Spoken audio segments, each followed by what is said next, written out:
Good afternoon, ladies and gentlemen in the US, or good evening in Great Britain. Welcome to another Open Championship discussion on the Big D podcast. Before I bring in the night's special guests, please subscribe, like, share, and comment the Spunky Spectrum Sports YouTube page. We hope to keep bringing out not just golf, but all kinds of videos in the next few weeks.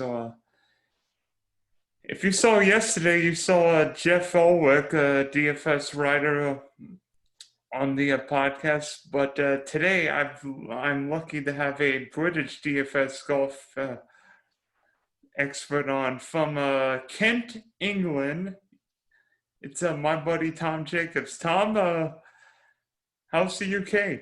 Yeah, it's good. We haven't quite got the open conditions looking out of my window. It's pretty calm here. I'm 40 minutes out from the golf course, so by Saturday I'll be getting thrown around. I'm actually going to the tournament, so I'm sure I'll be in some wind and rains there. But Dylan, thank you very much for having me on. Yeah, thank you for coming on, Tom. So, Tom, when you think of the Open Championship, it's been going on for what? This is the 149th Open Championship that's taken place. It's gone on for since what, the 1860s, I think? Yeah. And it's only been stopped by wars and pandemics. Yeah. There's not much that gets in the way of our Open Championship, is it? Yeah, so what is the historical significance of the Open Championship? Not just that it's the only major taking place on British soil. Yeah, I mean, the reason they call it the Open is because, they let everyone qualify for it. We get, it's been a little bit different with COVID restrictions, but generally speaking, you get a lot of qualifying sites that you can go around, and these kind of club professionals or even amateurs can qualify for it. And that's why they call it the Open Championship, right? I think a lot of you guys over there call it the British Open. I'm not going to get into that debate. It doesn't really bother me very much, but the winner is crowned the champion golfer of the year right after the tournament. So there's a real big significance of it. You see the biggest players in the world. You've got your Seve Ballesteros, your Jack Nicklaus's, the Tiger Woods, the Arnold Palmers. They all talk about how much they love the Open Championship. I think Gary Player as well. I think when you think of the Open Championship, I think a lot of Americans see it as completing their resume, as seeing it as real total dominance. So to me, there's not a bigger tournament for a British or a European player. I think the Open is the one and something that everybody focuses on. But I think the American guys also see it as something to polish off the trophy cabinet. In a way, when I think of the Open Championship, it's funny because most golfers here in the US might think of the Masters, the US Open, as their marquee events, but in many ways, the Open Championship is like the icing on top of the cake. Yeah, absolutely. And I think we talk about a guy, a recent major winner in Phil Mickelson at the PGA Championship, defying all the odds, right? And it was at this golf course in 2011 that he kind of had his eureka moment. And he realised he actually quite likes links golf. Then he goes and wins one. It was in 2013. He won the Scottish Open, then the Open Championship. And then in 2016, he ran Henrik Stenson. Probably my favourite Open in recent memory. I was there. Just watching those two go blow to blows at Royal Troon was really special. So, that was in Scotland as opposed to England. But generally speaking, all these, Ireland, Scotland, England, anywhere they host this Open Championship is definitely a special event. And I think the thing with the Open as well is, with the US Open, you've got different setups, right? You've got different courses. The Masters is always at the same place. You know what to expect all the time, although for last year it was in November. But for the Open, the test changes so much, even during the week, right? So you can be standing there on a Thursday and Friday, and Saturday and Sunday it can be a different golf course. I remember being at St Andrews in 2015, and Mark Leishman had shot, I don't know what it was, a 63 or 64 on the Saturday. And all of a sudden the heavens opened and all come down the rain, and you suddenly thought, well, actually Mark Leishman's now really sitting pretty in the clubhouse. He's probably going to be there at the end of the day. And lo and behold, he got into the playoff that week. Yeah, I can remember Leachman getting in the playoff with Louis and Zach in 2015, right. And then the 2016 shootout with Phil and Stenson. There were Phil was not a loser that day. Stenson just absolutely. There was no just on fire. And really, that three-shot victory, two-shot victory really flattered him, because Phil gave him absolutely everything. He threw it, it was real like Ryder Cup stuff. Stenson would hit a green, Phil would match him. Sensible make a putt, Phil would match him. It was only kind of opened up towards the end. Phil had to go for it and couldn't quite make it, and it was just a real spectacle.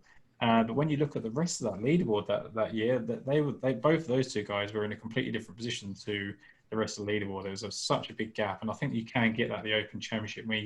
We'll probably talk about it a little bit more in the show, but there's such an emphasis on tee times and weather, right? There could be a massive draw bias, and for betting points of view and for DFS, when you get to Wednesday night and you want to make a lock on all your picks, you need to be checking on that weather, because you want to know what's going to be happening Thursday morning. If people are going to get really bad conditions Thursday morning and they're really bad again Friday afternoon, that golfer's out of it. You really need to focus on where those late and early tee times are going to fall. And vice versa, if you get the win on Thursday and the wind or rain on Friday, you could be in bad shape. That's it. And people will defy those odds as well. There will be people that will get through to the weekend and then they're in a position, but it makes it so hard. I mean, we've seen Aaron Reich win the Scottish Open coming out the bad draw last year, but generally speaking, you want to be on that right side. We see it all the time, and you look and you think, what happened to Rory McIlroy? What happened to Dustin Johnson? Where were they? And you think, well, actually, they got caught in this massive thunderstorm or whatever that, they really couldn't help it. It really does just depend. And that is, of course, his biggest defence. There's a lot of rough at Royal St George's. That's going to be quite thick this week. But I don't know how you feel about it, Dylan, but it seems to be before every major championship, we see guys throw a golf ball into the rough and tell us how thick it is. And then when it comes to the coverage during the week, they hit that shot out there without any problems at all. Yeah, the one big difference between a U.S. Open and an Open is you can play from the bunker at a U.S. Open, but the bunkers at an Open are legitimate hazards. If you hit the ball in the bunker, you are screwed.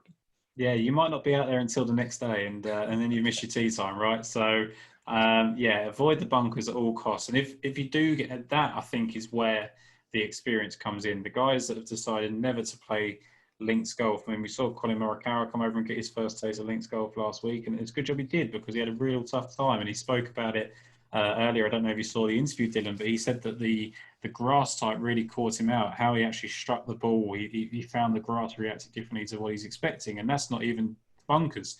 Imagine when he finds himself in one of those pot bunkers on Thursday or Friday to make the cut. It's going to be it could be brutal. Wait till he plays a few more Open Championships. Wait till he finds the road hole bunker or the postage stamp. He'll really enjoy it. Absolutely, it's going to be a real. And I think that's why there's such a significance. You mentioned to me earlier what was significant about it. I think that because it takes so much getting used to, and I think Augusta's a little bit the same. It takes you a couple of years to figure it out, but then you're there for the rest of your life. So if you figure it out, you see the guys like Freddie Couples, you see Bernard Langer, you see Angel Cabrera, they can go and do it in their late 40s and 50s because they're just so used to the place. Whereas the Open Championship, you're seeing these places once in a decade. If you didn't figure it out that week, you've got a while to wait until the next time. So thinking about Royal St. George, how do you think the golf course will play this week? I mean, will it be gettable, or will it be one where the guys are struggling at 3 or 4 under maybe? Well, I think so. Darren Clark won it at 5 under, didn't he? I can't remember what Ben Curtis won it at, but 1 under. 1 under, there we go. So good memory. Greg Norman was at 13 under when he won it, and that's the first guy to get to double digits on the golf course. I don't quite expect it. I thought that might be in danger this week when we looked at the early forecast and there wasn't much wind. I thought maybe we could get double digits because, as you probably hear an awful lot, these golfers are getting better and better by the year. So you'd expect these records to start tumbling. But I think if you're shooting 5 or 6 under, I think you've got a great chance. Yeah, I was thinking. You and I are thinking the same ways because the wind, the legitimate hazards, and the fact you could get some rain coming off the North Sea. I mean, you know what the weather conditions could be. 1 minute it's sunny, and the next minute you're playing in 49 headwinds. Well, that's what I'm worried about. I look at the weather this week and I think, I can go out there in a polo shirt and shorts, and then I'll get rained on during the Saturday. So it can certainly change around very quickly. And And that's why the winning score is so hard to predict, because if it's calm through Thursday and Friday and people can build a score and get to maybe 8 or 9 under through 2 rounds, can they hold on over the weekend and keep it at that score? It really is tough. So I know for a fact if you get into double digits under par, you're going to probably win it. But I would say 8 under is probably a realistic target. So, thinking of our favorite bets this week, in the U.S., I use the DraftKings Sportsbook, Yep.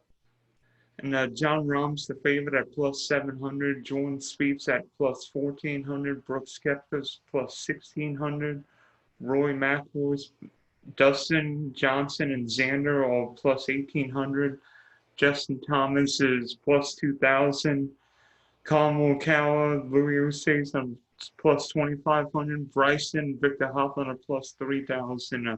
Who are your favorite bets for this week? So for me, out of the first bunch, and it's not a guy that I go for very often in terms of major championships, because I think it's so predictable considering his resume. But for me, I couldn't get away from Brooks Koepka this week. I just think he's got a fantastic chance. You look at the guys, I think there's probably 3 of them. I think it's Jordan Spieth, Rory McIlroy, and Brooks Koepka that have got top 10 finishes in the last 5 years, 3 of them. Brooks Koepka's got a 10th, 6th, and a 4th. He's improving every year. And it's such a distant memory, Dylan, but he did obviously come over to the Challenge Tour and the European Tour and really honed his game. Won in Scotland on the Challenge Tour, nearly won the Alfred Dunhill Links. He was second there. Really got an eye for this Open Championship over the last few years. He played well at Troon, which is a course I like as a correlating course. And he's back-to-back top 5 finishes, right? He's in really good form. Yeah, and Brooks Koepka is always there in majors, and think, is this the week that he shows up at the Open? And the thing is, he's actually done an interview this week and said that he's not particularly in love with the course. He doesn't really like it, but then he follows that up quickly with, I can win. It doesn't really matter. And that's all you really need to know about Brooks Koepka. I think someone put up a stat, like Stephen Hennessy, that put up that he's only finished outside the top 23 times in majors over the last, 20 starts, whatever it is. He's so much better in terms of scoring than his colleagues in terms of major championships over the last few years that, it really is incredible. The only thing I would say, and the only slight negative, is that the last 2 majors that he's sort of contended in, and maybe even 3 going back to the PGA at Harding Park, he's shown a little bit of a chink that he hasn't shown before. You remember in the final day against Mickelson, he made that putt on the first hole and it was a 2-shot swing, and I think everyone, including myself, went, right, that's it for Mickelson. Brooks is in now. And then he gave it away, and that's not something we're used to from Brooks Koepka. Yeah, I was thinking back to Harding Park last year, and I'm like, Brooks Koepka's going to win another PGA, and then all of a sudden, I don't know if it was the knee, but the wheels fell off the Brooks. Yeah. And I don't know what you think, Dylan. Do you think that is? Do you think I think he's legitimately injured. I would never question that. But do you think that it's easier to play on that when he's not used to losing? And because it seems to be that he was getting himself into good positions going through 54 holes, not getting it done, and then you see him limping around. And I just wonder sometimes whether it's a case of he doesn't want to let into people that he's got a little bit fragile, and because that was a really, really hard strike rate to keep up with, is to go and win, four majors in the space that he did, back-to-back at the PGA and the US Open. Maybe he's just showing, returning to the mean a little bit. I mean, I think Brooks is just his own separate character. I mean, the stuff with Bryson doesn't worry me. I mean, you imagine if Brooks and Bryson played the final round together. Ooh, that'd be some major fireworks this weekend. Absolutely, and I think that I don't know they legitimately care about it, whether they're going for that pit money, right, trying to make their PGA Tour cash. But look, who do you like in the top of the betting here? DJ. Yeah, I liked him more yesterday when he was in the 20s, but still at 18-1. I don't know what he is on your website, but the fact that DJ finished tied for second with Phil here a decade ago, I mean, DJ's going to get hot. The question is when, not if. And absolutely. I know people are worried about him finishing or not finishing the US Open, but a bunch of guys didn't finish. Yeah, absolutely. I mean, Bryson Dustin, Roy, a bunch of top guys didn't finish well at the U.S. Open. Yeah, and for me as well, when you look at his open record, it's quite patchy, right? It's not. It's he can play well in open conditions, and I think his record is. There's probably been better stuff in there than people can see through the actual end results. But like you say, he was tied second here behind Darren Clarke in 2011, and I think he actually had a double bogey down the back nine, so actually cost him a chance of winning that event. And when you look at his tied ninth finish, he's had two top nine finishes since, and one of those was at Royal Troon, which I spoke to you earlier. I like Troon as a bit of a correlating golf course. So I was right there with you in the sense that Dustin Johnson was the last one off of my short list, along with Jordan Spieth, because I just thought he was too big of a price, Dustin. And that's when you see these with these golfers, and Rory McIlroy is in the same boat at the moment. Once they get to these 18, 20 to 1, Justin Thomas does the same, and you think, okay, they're out of form, bang, back in again they go, winning golf tournaments. DJ's got his record to uphold. He's got to get a PGA Tour win this calendar year, so he's running out of time with it.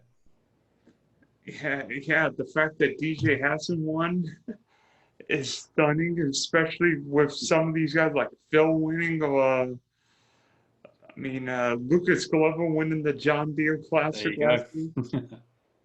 So I actually think we'll have a quite a good week this week. Sneakily, he played well here back in 2011. I think he was up there after 36 holes, and I think he's got a legitimate chance of finishing inside the top 20 at least.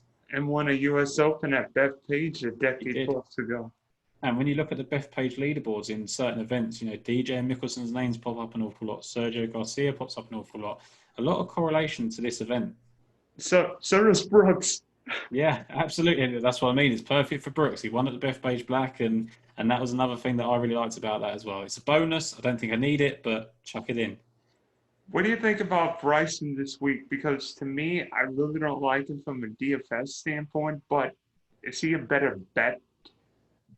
100%. Like, that is exactly the way to go. I don't particularly even want to bet him, but if you're going to play him, I think there's a bit of FOMO about him. I think that he can he's the guy that we could see him being at double digits under par when everyone else is struggling to make par. Do you know what I mean? He can completely destroy a golf course like he did at Winged Foot.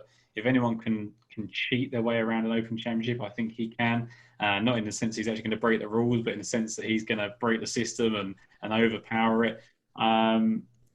He doesn't want to end up in bunkers, I can assure you of that. I don't think his routines and his swing allow him to get out of bunkers. Is his caddy going to be an issue? I don't know. But yeah, I mean, look, what is he? 35 to 1. 30 to 1 on my 30 to 1 here, but yeah. I've seen some 35s and maybe high. What do you think? I certainly couldn't play him on DraftKings. It's too much volatility, but from a betting point of view, it's worth having him on side, no? Yeah. Even at 30 to 1, I think for Bryson, I don't remember Bryson being anywhere near 30 to 1 at the first three majors, and sure, his lack of links play hurts me, but would it be crazy? Brooks won a windy U.S. Open last year in Winged Foot. Could he win a windy Open with a lot of par fours, only one par five, where, yeah, distance may not matter, but it might on some holes if you hit in a 4-iron when everybody else is sitting in a hybrid or a rescue club. And that's the thing, isn't it? People will look at it as you're taking away his biggest asset in terms of the driver. He's not gonna get to use his biggest tool, but that means it's better for him when he does get himself into bad positions. When he's in the rough, there's no one better equipped to get out of it. That's what happened at Winged Foot last year. People said he wouldn't be able to overpower that. He did. It's only because I like a guy in Tyrrell Hatton who has an abundance of links form. Two-time Alfred Dunhill links winner. Should have been a three-time winner there, but Lucas Bjerregaard, who I bet that week, did actually come up trumps. Scottish Open, he's played incredibly well. Irish Open, he's played incredibly well. He's had 2 top 6 finishes in this major championship over the last few years. So for me, Tyrrell Hatton is probably about as solid as a bet as I like from the top of the market. I don't think you're crazy using Hatton. Plus, he won a windy Arnold Palmer last year before the pandemic. So I think if it's a crap ball week, I want Tyrrell Hatton. And I'm glad you mentioned somebody at 35 to 1 because Patrick Reed is really interesting. He'll play. The harder it is, the better Patrick Reed is. Yeah, and you'll hear a lot of people this week say that scrambling's important, right? And I don't think from the actual statistic itself, scrambling will end up showing up at the end of the week. But in terms of getting it up and down from 100 yards, in terms of playing out of those bunkers, I mean, I don't know what you think about Patrick Reed, but some people will say he'll probably throw it out the way that people accuse him of cheating. But he's a guy you want. He's a gritty competitor. He's got a better open record probably than people think. He's had top 12 finishes here. 40 to 1 about a guy, or 35 to 1 about a guy that wins at his rate. We've seen it in Ryder Cups. We've seen it in major championships. We've seen it at Torrey Pines earlier in the year, WGCs. He will get up and down from anywhere. He is very creative, shall we say. And I think he's the guy that's going to relish it. I always see Patrick Reed, and I don't know how you feel about the comparison, as kind of like the American Ian Poulter. Gets everything he can out of his game and deals with it the harder it gets. Yeah, and in a way, Poulter and Reed are similar. They've both been on the Ryder Cup and Seam Lane forever. I guess the only difference maybe between them is that Reed got his major when Poulter, Westwood, and a few others are still looking.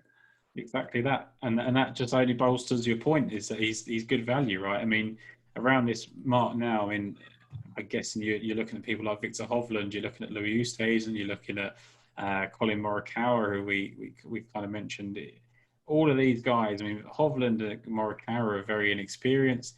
Louis Oosthuizen, if the history repeats itself, is probably going to finish second. Or third. Yeah, absolutely. Tommy Fleetwood and Matthew Fitzpatrick.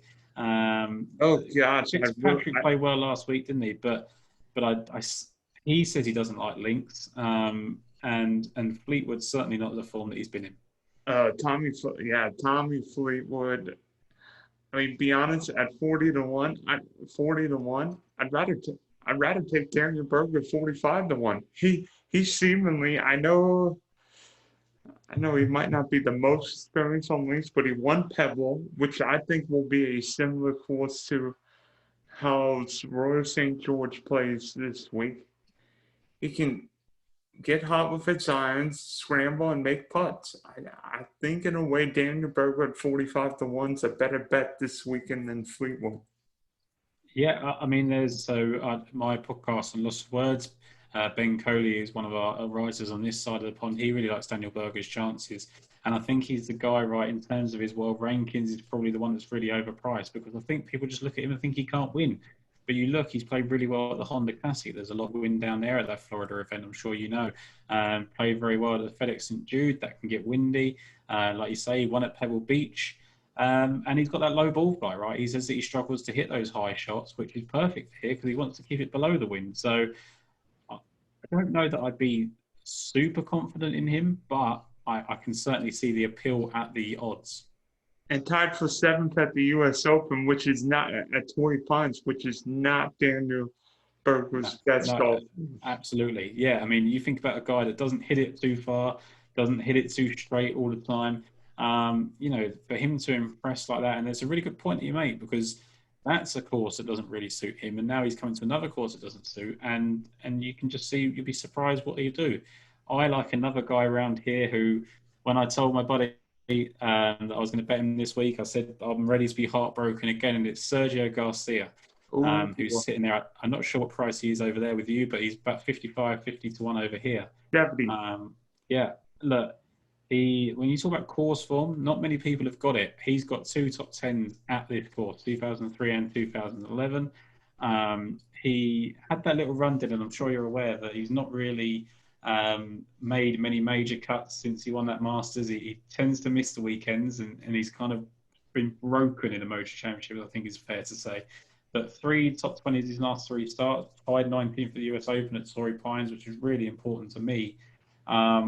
And Charles Schwab, I think it was at Colonial, he was inside the top 3 after 54 holes, hitting his irons really, really well. Everyone kind of thought that Sergio Garcia would break through in majors at the Open Championship, and it was the Masters instead that he did it. So for me, 50 to 1 about a guy that we know plays the golf course well, I'm pretty well on board with that. Okay, if you got you got one veteran, I'll give you another one too. How about Ricky Fowler? Yeah. Would it be something if Ricky Fowler pulled his own rabbit out of the hat and won a major? Because you look at it, he was in contention at the 2011 Open. Yeah. He is not a good, a great crap ball player. If it's windy, rainy, cold, Ricky Fowler won't give a darn this week. No, absolutely. And you know, you think back to when it was here in 2011, it was brutal conditions when he came through the leaderboard and played really, really well. And like you say, he is a guy that the harder it gets, the more he relishes it. And you think about it, he really struggled, hasn't he, recently with his kind of swing changes. He hasn't really settled down into these low scoring events. But he's not going to have a. It's not going to be the case that he's got to make 20 birdies to win this week. He can really grind it out. He's a player that relies on artistic side of the game. He's a bit of a throwback, I'd say, Ricky Fowler, and that's perfect for an Open Championship. Perfect for Royal St George. Yeah, and plus, Ricky's showing better form. Tied for 8th at the PGA, tied for 11th at the Memorial. And now we're going to a venue where he's got where he's got good memories Yeah. and a major where I think his skill set fits the conditions. Yeah, and it's interesting you mentioned the PGA Championship as well because you know going into that week at Kiawara Island, everyone was kind of talking about it as a links test, not a true links in the sense that we know it, but you know the conditions very windy. You look at the leaderboard. Phil Mickelson won, former Open Championship. Louis Oosthuizen, Louis Oosthuizen second, former Open. Brooks Koepka, my selection, 3 top 10s at the Open. Harry Higgs, Texas guy, playing in the wind. Paul Casey, Project Harrington, Shane Lowry, all open, 2 Open winners and a contender, and then Ricky Fowler there in 8th place. So you look at that leaderboard, it is links players. And 2 guys that you've mentioned your suite on there, Ricky Fowler tied 8th and Patrick Reed tied 17th. That can only be good signs for you. Yeah, so now we switch from betting the DFS this weekend. I must confess, I think Jordan Spieth will be one of the highest owned golfers this week, 9,900. I mean, everybody's going to look at his Open Championship history and think, I want a piece of him this week. Am I crazy?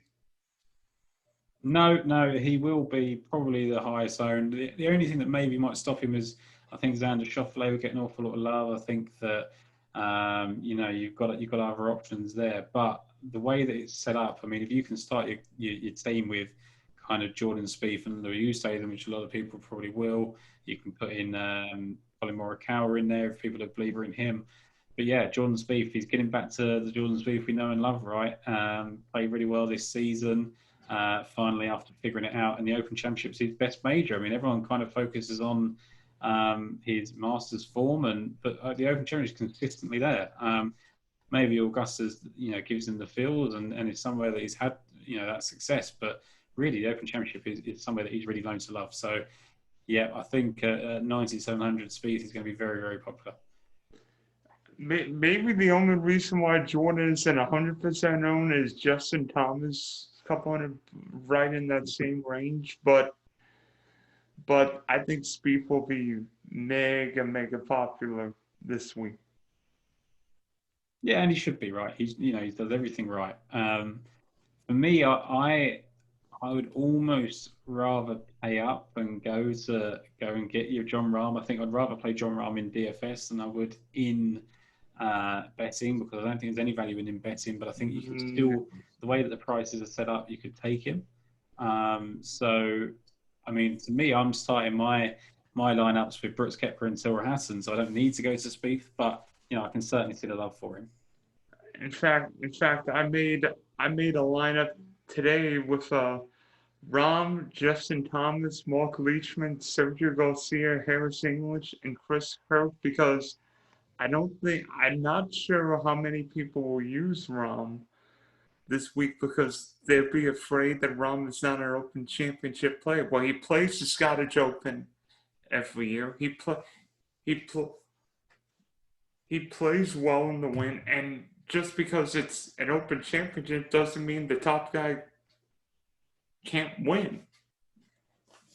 No, I think the thing is, right, isn't it, is that people don't want, people will lead you to believe that the favourite can't win the Open Championship. And what it is that I wouldn't have John Rahm as such a clear favourite in the Open Championship in terms of betting. I don't quite understand how he's 7-1 and the next bunch of guys are 14 or 18-1. But what I do understand is why he's the highest priced golfer in DFS, because he's the That's best where golfer in he the world should right now. be.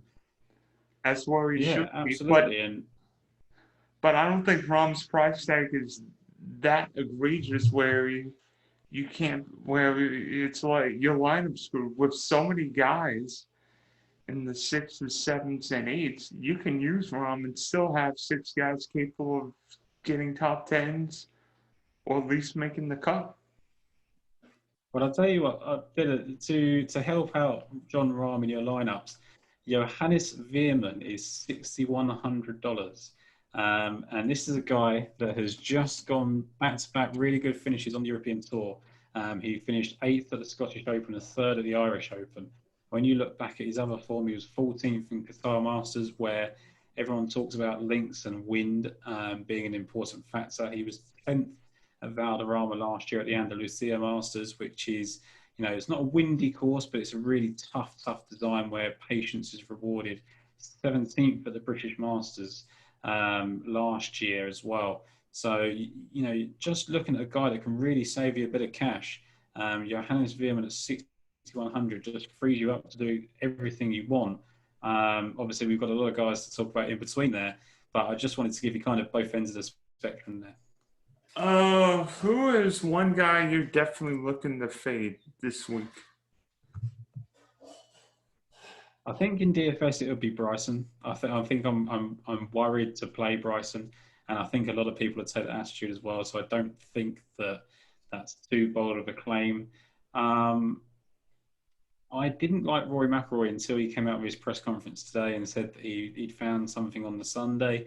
I think that Rory McIlroy is the kind of guy that you can take at his word. So he would have been the fade for me, absolutely, if he hadn't come out and said that. Otherwise, I think that because of the pricing and the softness of it, I don't think you really need to be so aggressive as to take people out of your lineups. I think that you can just, mix and match them and make a lot of because of the soft pricing. I think there's options to really spread the love about. Yeah, when I saw the pricing come out last week, I immediately pointed to Paul Casey being what $1,000 more expensive than he was at the first three majors, and thought, I'm not 100% sure I want to use Paul Casey.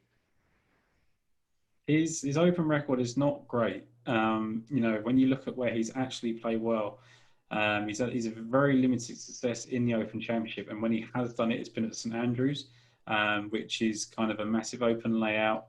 It's a bit more of an American-style golf course. I think Paul Casey's game is better suited to these PGA Tour-esque tests. So, yeah, I could certainly see the case for leaving Paul Casey out, which is going to be tough because statistically, I mean, if it was on paper, how many majors would he have won in the past, right? I mean, he fits the bill all the time. But you've got, I mean, I don't know what you feel about Tony Finau this week, but he's obviously a guy that's... Oh, God. He's struggling for form, isn't he? Absolutely. But Open Championships absolutely loves it. I think he's got that kind of weapon in his bag. Webb Simpson's had a lot of troubles recently. I think, kind of neck injuries, flus. He had COVID for a little while as well. I don't think he's fully got over that. So he'd be an interesting one to look at because he should play this tournament really, really well. And then you start getting into guys, we've already mentioned sort of Tommy Fleetwood and Shane Lowry as guys that, people will go to. But, you've got the veterans in Adam Scott and Justin Rose at 8,000, 8,100. And I think they demand a lot of interest in the public. And I wouldn't really be too confident in either of those. And I'm a big Justin Rose fan. So Scotty Scheffler's sitting there at $8,200. I think he'll be very, very popular just because of the way he plays major tournaments. And I think he deserves that, right?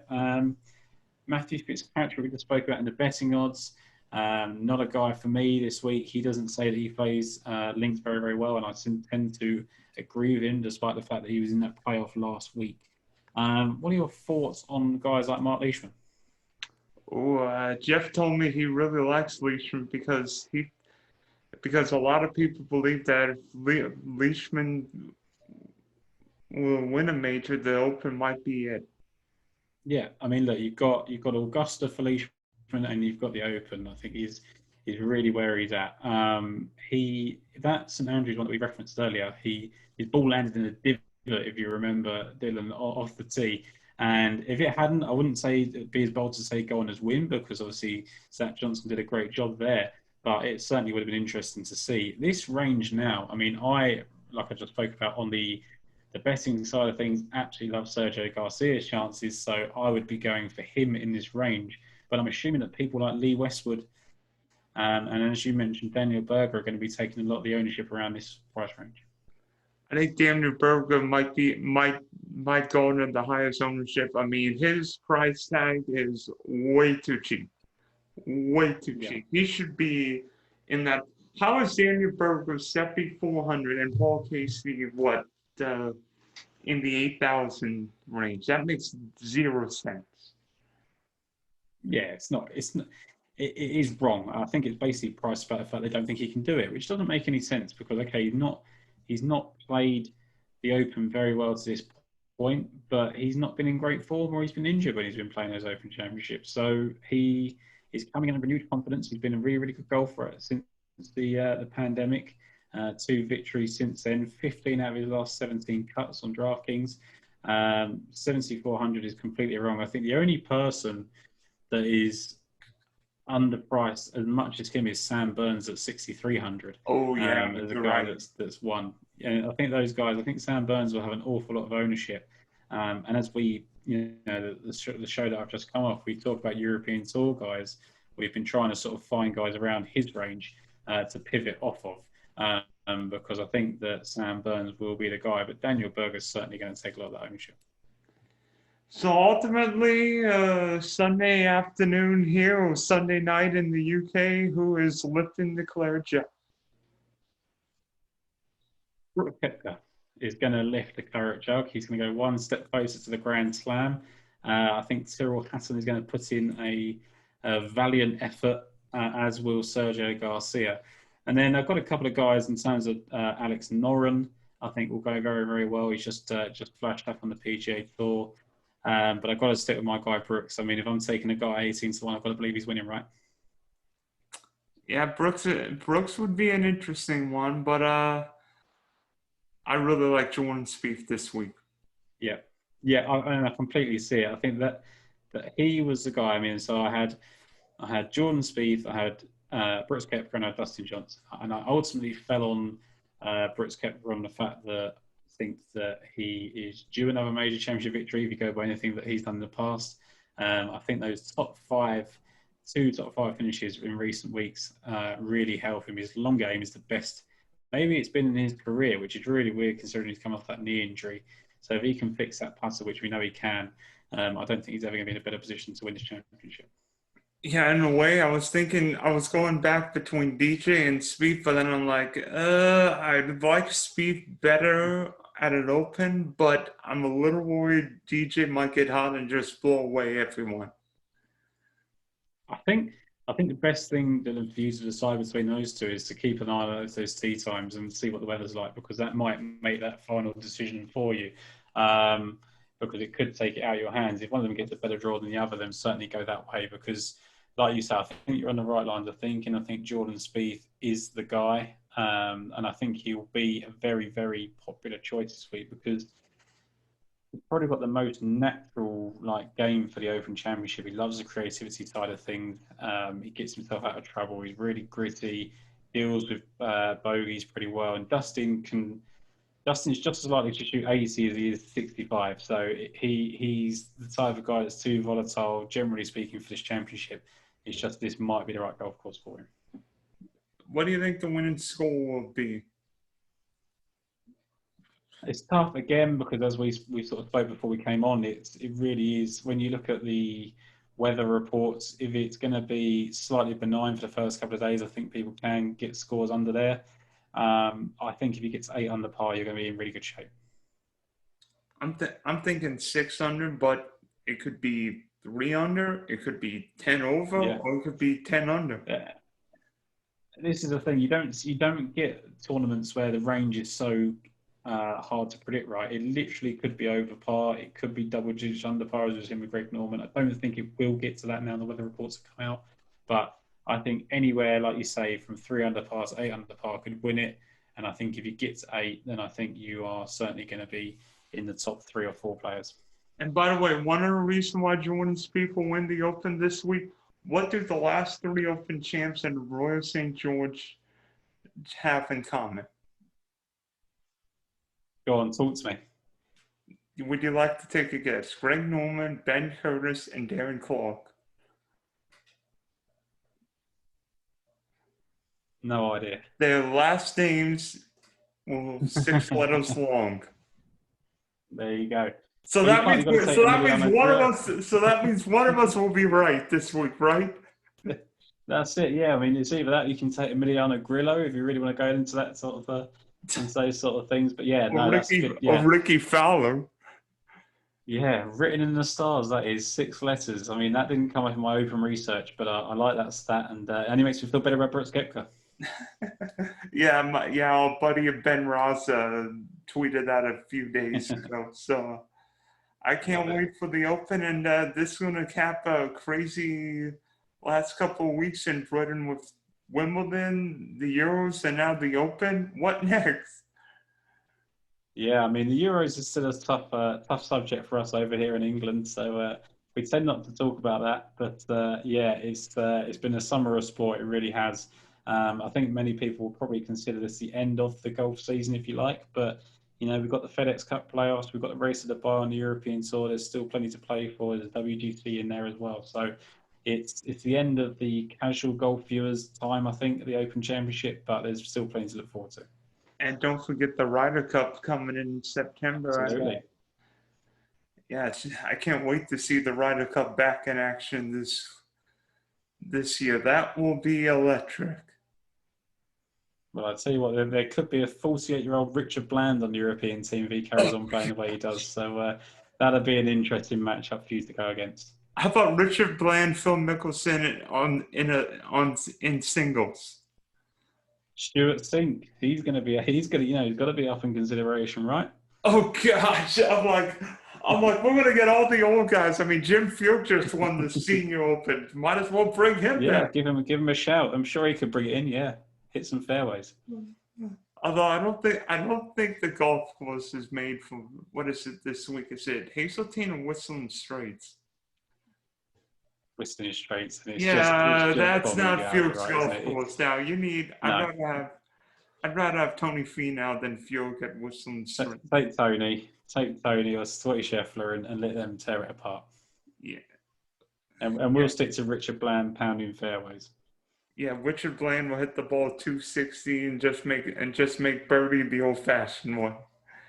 Absolutely love it. Yeah, he would. I almost felt bad for Bland at the Open thing, U.S. Open. Again, it'd be a great story, but